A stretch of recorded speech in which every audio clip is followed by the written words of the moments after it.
ಎಲ್ಲರಿಗೂ ನಮಸ್ಕಾರ.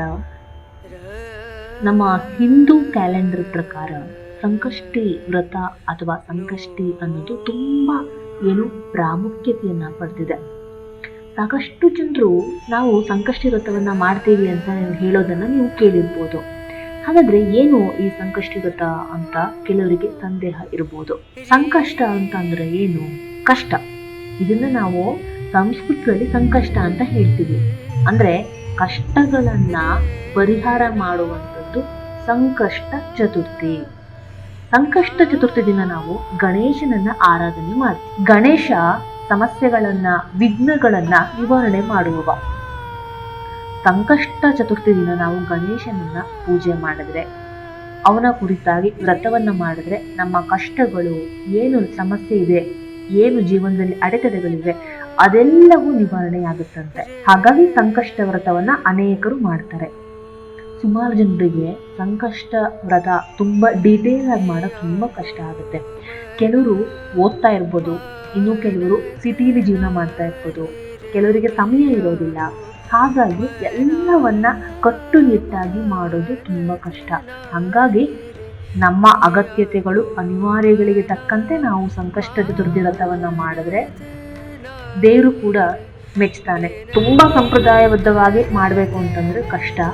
ಈ ಒಂದು ಜೀವನದಲ್ಲಿ ನಮ್ಗೆ ಎಷ್ಟು ಸಾಧ್ಯವೋ ಅಷ್ಟು ತುಂಬಾ ಶ್ರದ್ಧೆಯಿಂದ, ಭಕ್ತಿಯಿಂದ ಮಾಡಿದ್ರೆ ದೇವರು ಖಂಡಿತ ಒಲಿತಾನೆ.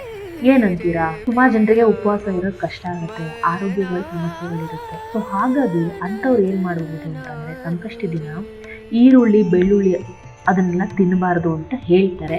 ಸೊ ನೀವು ಸಂಕಷ್ಟಿ ದಿನ ಬೆಳಗ್ಗೆಯಿಂದ ರಾತ್ರಿವರೆಗೂ ಈರುಳ್ಳಿ, ಬೆಳ್ಳುಳ್ಳಿ ಹಾಕಿರುವಂತಹ ಅಡುಗೆಗಳನ್ನೆಲ್ಲ ಊಟ ಮಾಡಬೇಡಿ. ಇನ್ನು ಕೆಲವರು ಏನಂತಾರೆ ಅಂತಂದ್ರೆ ಸಂಕಷ್ಟಿ ದಿವಸ ಒಂದ್ ಹೊತ್ತು ಮಾತ್ರ ಅಕ್ಕಿಯಿಂದ ಮಾಡುವಂಥದ್ದು, ಅಂದ್ರೆ ಅನ್ನ ಊಟ ಮಾಡ್ತಾರೆ. ಬೆಳಗ್ಗೆ ಮತ್ತು ರಾತ್ರಿ ಅವರು ಅಕ್ಕಿ ಏನು ಇದೆ ಅದರ ಐಟಮ್ ಇಂದ ಅಡುಗೆಗಳನ್ನೆಲ್ಲ ಊಟ ಮಾಡಲ್ಲ.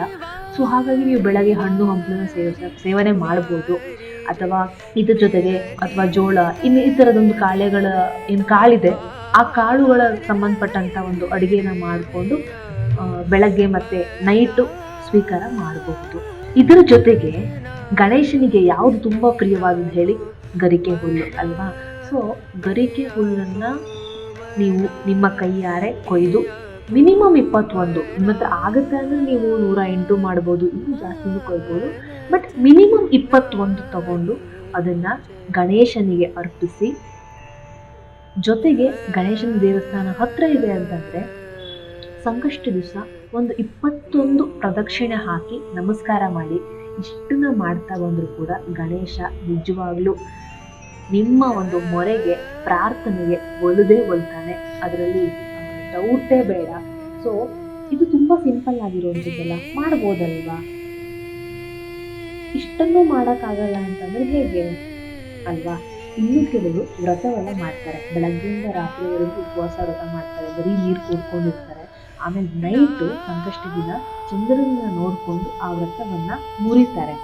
ಈ ವ್ರತವನ್ನ ಸುಮ್ಮನೆ ಏಕಾಏಕಿ ಮಾಡಿದ್ರೆ ಸರಿ ಹೋಗಲ್ಲ. ಪುರೋಹಿತರು ಅಥವಾ ಯಾರು ಅರ್ಚಕರು ಇರ್ತಾರೆ ಅವ್ರ ಹತ್ರ ಹೋಗಿ ಕೇಳ್ಕೊಂಡು ಸರಿಯಾದ ವಿಧಿವಿಧಾನವನ್ನ ಕೇಳ್ಕೊಂಡು ಶುರು ಮಾಡಬೇಕು. ಆಮೇಲೆ ಏಕಾಏಕಿ ನಿಲ್ಲಿಸಬಾರ್ದು ಆ ವ್ರತವನ್ನ. ಅದು ಉದ್ಯಾಪನೆ ಅಂತ ಹೇಳ್ತಾರೆ. ಈ ವ್ರತವನ್ನ ಹಿಡಿಯೋದಕ್ಕೂ ಆಮೇಲೆ ವ್ರತವನ್ನ ಕಂಟಿನ್ಯೂ ಮಾಡಿ ಒಂದಷ್ಟು ಸಮಯದ ನಂತರ ಅದನ್ನ ಮುಕ್ತಾಯ ಮಾಡೋದಕ್ಕೂ, ಅಂತ್ಯ ಮಾಡೋದಕ್ಕೂ ಕೂಡ ಒಂದು ಕ್ರಮ ಇದೆ. ನೀವು ಏಕಾಏಕಿ ಉಪವಾಸ ಮಾಡ್ತೀನಿ ಅಂತಂದ್ರೆ ಅದು ತಪ್ಪು. ಹಾಗಾಗಿ ಅರ್ಚಕರ ಸಹಾಯದಿಂದ, ಪುರೋಹಿತರ ಸಲಹೆಯನ್ನ ಪಡೆದು ವ್ರತ ಆರಂಭಿಸಬೇಕು ಅಂತ ಅನ್ಕೊಂಡಿದ್ದೀರೋ ನೀವು ಆ ವ್ರತವನ್ನ ಆರಂಭ ಮಾಡ್ಬೋದು. ಜೊತೆಗೆ ಗಣೇಶನಿಗೆ ಸಂಬಂಧಪಟ್ಟಂತಹ ಸಾಕಷ್ಟು ಸ್ತೋತ್ರಗಳೆಲ್ಲ ಇರುತ್ತೆ ಅಲ್ವಾ? ಸೊ ನೀವು ಆ ಸ್ತೋತ್ರಗಳನ್ನ ಕೂಡ ಓದ್ಬೋದು. ಇನ್ನು ಶ್ರೀ ಗಣೇಶಾಯ ನಮಃ, ಓಂ ಶ್ರೀ ಗಣೇಶಾಯ ನಮಃ ಅಂತ ಹೇಳಿ ನೀವು 108 ಬಾರಿ ಕೂಡ ಹೇಳ್ಬೋದು. ಕೆಲವರಿಗೆ ಎಲ್ಲ ಮಂತ್ರಗಳು ಬರಲ್ಲ. ಸೊ ಹಾಗಾಗಿ ನೀವು 108 ಬಾರಿ ಓಂ ಶ್ರೀ ಗಣೇಶಾಯ ನಮಃ ಅಂತ ಕೂಡ ಹೇಳ್ಬೋದು. ಆಮೇಲೆ ವಕ್ರತುಂಡಾಯ ಮಂತ್ರ ಕೆಲವರಿಗೆ ಬರುತ್ತೆ, ಕೆಲವರಿಗೆ ಬರದೇ ಇರ್ಬೋದು. ಬಂದವರು ಕೂಡ ಅದನ್ನ ಎಷ್ಟು ಸಾಧ್ಯವೋ ಅಷ್ಟನ್ನ ನಾವು ಹೇಳ್ಬೋದು. ಇದರಿಂದ ನಿಜವಾಗ್ಲೂ ಗಣೇಶ ಒಲಿತಾನೆ. ಗಣೇಶನನ್ನ ನಾವು ಜ್ಞಾನ, ಬುದ್ಧಿವಂತಿಕೆ, ಶಿಕ್ಷಣದ ದೇವರು ಅಂತ ಕರಿತೀವಿ. ಸೊ ಗಣೇಶನನ್ನ ಪೂಜೆ ಮಾಡೋದ್ರಿಂದ ನಮ್ಮ ವಿದ್ಯಾಭ್ಯಾಸ ಇರ್ಬೋದು, ವ್ಯಾಪಾರ ಇರ್ಬೋದು, ಅಥವಾ ನಾವು ಇನ್ನೇನೋ ವೃತ್ತಿ ಮಾಡ್ತಾ ಇರ್ಬೋದು, ಅಥವಾ ಇನ್ಯಾವುದೋ ಒಂದು ನಮಗೇನು ಸಿಗಬೇಕು ಅಂತ ಬಯಸ್ತೀವೋ ಅದು ಕಡೆಗಳಿರುತ್ತೆ. ಅದೆಲ್ಲವೂ ಕೂಡ ಗಣೇಶನನ್ನ ಆರಾಧನೆ ಮಾಡೋದ್ರಿಂದ ನಿವಾರಣೆ ಆಗುತ್ತೆ. ಸಂಕಷ್ಟಿ ವ್ರತವನ್ನು ಮಾಡೋಕ್ಕೆ ಆಗದೆ ಇದ್ದವರು ನಾನು ಈಗೇನು ಹೇಳಿದ್ದೀನಿ ಅದಷ್ಟು ಸಿಂಪಲ್ ಪೂಜೆ ಅದನ್ನಾದರೂ ಮಾಡಿದ್ರೆ ನಿಜವಾಗ್ಲೂ ಗಣೇಶ ಒಲಿದೇ ಒಲಿತಾನೆ.